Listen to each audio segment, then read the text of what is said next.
Right, whenever you're ready, Jack. Our bodies are just one of the tools available to an actor that helps one tell stories and physicalize believable characters. Over the course of my movement lessons, I've built an awareness of my body and the mechanisms involved in controlling my movements, as well as worked to release unnecessary tension from myself. Not only can tension restrict one's freedom of movement, but it can also inhibit other areas of the actor's technique. For example, upper body tension can strain vocal technique. Early on, we were showing some whole body warm-ups that you can see me doing here with fairly poor form. After some teacher feedback and observation of my own body, I became aware that I held a lot of tension in my shoulders, neck and upper back. I started to incorporate these warm-ups multiple times a week, paying attention to my form and letting my body release, as well as adding some stretches of my own where I thought my body needed the attention. Over time, I begun to feel my posture improve and that my body was freer of unnecessary tensions. Something else that aided in this process was imagery.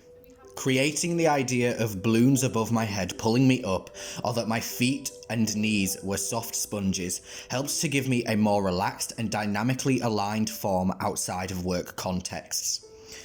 I could continue to check these images as I went through my daily routines to solidify these positive changes as habitual parts of my whole life and self.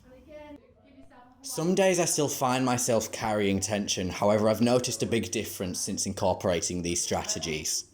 Being aware of these tension areas and then doing the necessary research and application to remedy this will be the key to progressing further.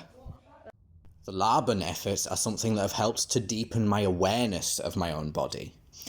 Exploring the qualities of space, weight and time have exposed to me the habitual ways that I move and the qualities that I might resist.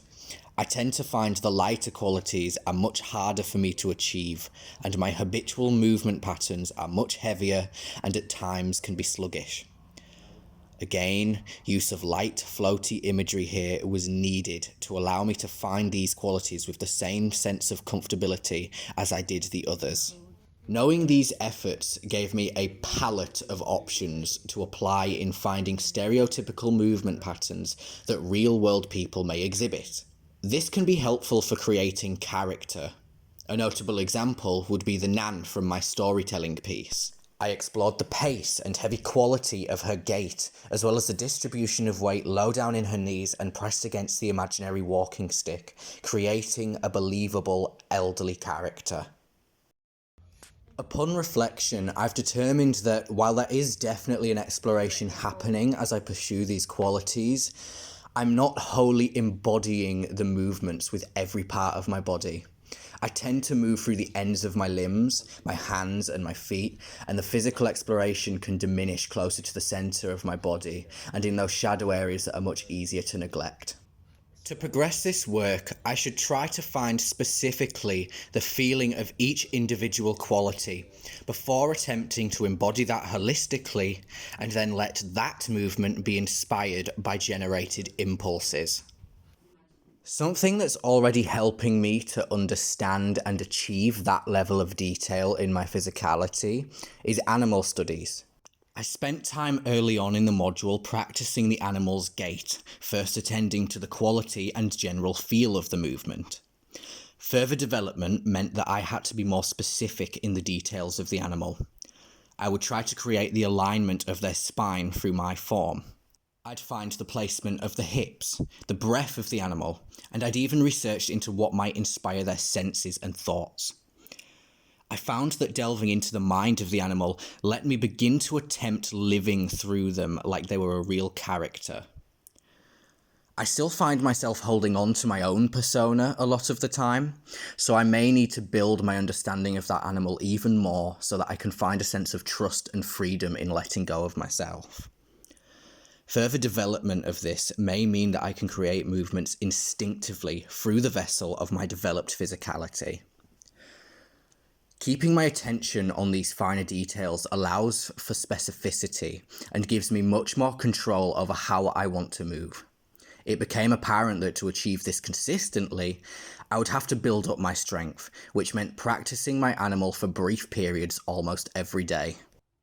I feel as though my exploration of movement has given me a deeper awareness and confidence of how my body moves, and has consequently supplied me with much more control in the way that I operate it. An example of where I think this work has made a drastic difference is in my character journey creation process. Initially with my character journey, I was unsure how to progress. Moving with impulse as a response to emotion was confusing to me, and I felt restricted by my lacking control, awareness, and insecurity. Having established my character's emotional journey at different stages, I began experimenting with different movement archetypes, like leaps, collapses, and rolling journeys. I started trying to apply the different lab and efforts to try and find the emotion using the movement as my method of exploration. Over time, this let me move more instinctively, albeit clumsily, but I was beginning to loosen the tension held onto from insecurity and uncertainty. Having explored more dexterous movements while slowly gaining awareness of releasing my body in the previous modules, I was able to rehearse my character journey with much more precision and started to embody my movements with better control. Even in the preparation before our showings, I felt confident to explore and make new discoveries by following fresh impulses, and noticed the greatest shift in how much more controlled I'd become in comparison to my earlier work. Ultimately, I believe I have achieved a more released and aligned form and have built control and awareness. There is still work to be done, however, to train the finer details of my movements, and I must make sure that I continue to find and implement tension release strategies and train my dexterity to have more freedom of movement going into my contact improv work.